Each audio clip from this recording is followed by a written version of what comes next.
In today's video, I'm going to teach you how to use embedded drawing tools, Notion tutorial. If you've ever wished you could sketch ideas, draw diagrams, or brainstorm visually right inside your Notion pages, this walkthrough is for you. We're going to use Notion's embed feature together with an online drawing or whiteboard tool, so you can draw directly within your workspace without constantly switching tabs. First, open the Notion page where you want your drawing area to appear. Click into an empty line, as if you're about to type some text. Instead of typing normally, start by entering a / followed by the word embed. As soon as you type embed, Notion will show you a small menu of options related to embedding content. From that menu, click on the option simply called embed.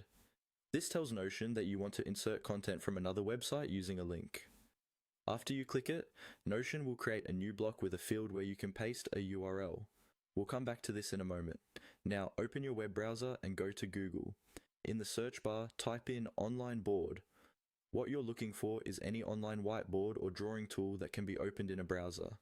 There are many free options available, and most of them will work as long as they provide a shareable link and do not block embedding. Once you've chosen an online board that you like, open it and set it up the way you want. At this stage, it's a good idea to check if you need to change any sharing settings so the board is accessible.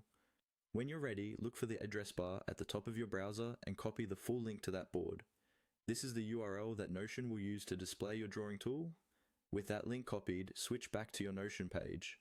You should still see the embed block you created earlier with the field asking for a URL. Click inside that field and paste the link you just copied from the online board. After pasting, confirm the embed. Notion will process the URL and then display the drawing board directly inside your page.